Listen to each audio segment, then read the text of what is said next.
আমার যে উম্মত ইখলাসের সাথে ঈমান আনার উদ্দেশ্যে একবারে লা ইলাহা ইল্লাল্লাহ মুহাম্মাদুর রাসূলুল্লাহ পড়বে, আমি নবী ঘোষণা দিলাম আমার ওই উম্মত আল্লাহ তাআলার জান্নাতের মেহমান হয়ে যাবে।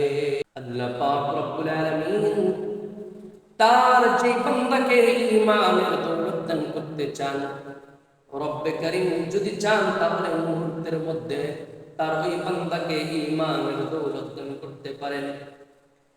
বিশ্বনবী সরকারে দু জাহান হাবিব কিবরিয়া মুহাম্মদুর রাসূলুল্লাহ সাল্লাল্লাহু আলাইহি ওয়াসাল্লামের দরবারে একদিন এক বেদুইন আসলেন। আসার পরে ডাক দিয়ে বললেন, হে মুহাম্মদ, তুমি যদি বলতে পারো আমার এই আস্তিনের নিচে কি লুকায়িত আছে, তাহলে আমি স্বীকার করব তুমি প্রকৃত নবী। আল্লাহর নবী ডেকে বললেন, যদি তাই হয় তুমি সত্য করে বলো, যদি আমি তোমার আস্তিনের নিচে কি লুকায়িত আছে এই ব্যাপারটা যদি আমি বলে দিতে পারি, তাহলে আসলে কি তুমি ঈমান আনবা?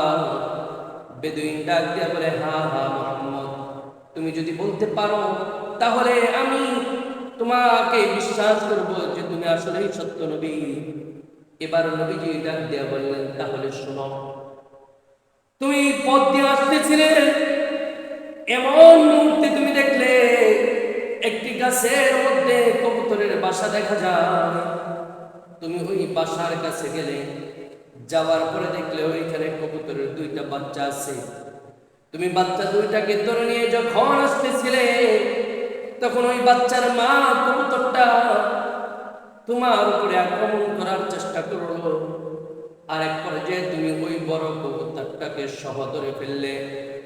এখন তোমার আস্তিনের নিচে ওই কবুতর এবং তার দুইটা বাচ্চা সহ তুমি আমার সামনে উপস্থিত হয়েছ। তোমার আস্তিনের নিচে এখন কবুতরের তিনটা বাচ্চা আছে। এবার লোকটা ডাক দিয়ে বলে, হ্যাঁ হ্যাঁ ও মুহাম্মদ, তুমি সত্য বলেছ, আমি আর দেরি করতে চাই না, আমার এখনই পড়ায়া দাও আশহাদু আল্লা ইলাহা ইল্লাল্লাহু মুহাম্মাদুর রাসূলুল্লাহ। ও দুনিয়ার মুসলমান, ভালো করে শুনে রাখুন, আল্লাহর নবী, বিশ্ব নবী, রাহমাতুল লিল আলামিন নবী দেখি বলেন, মান ক্বালা লা ইলাহা ইল্লাল্লাহ ফাবাশশিরু বিল জান্নাহ। আমার যে উম্মত ইখলাসের সাথে ঈমান আনার উদ্দেশ্যে একবার পড়বে, মান ক্বালা লা ইলাহা ইল্লাল্লাহ দাখালাল জান্নাহ। আমার যে উম্মত ইখলাসের সাথে ঈমান আনার উদ্দেশ্যে একবার লা ইলাহা ইল্লাল্লাহ মুহাম্মাদুর রাসূলুল্লাহ পড়বে, আমি নবী ঘোষণা দিলাম আমার ওই উম্মত আল্লাহ তাআলার জান্নাতের মেহমান হয়ে যাবে।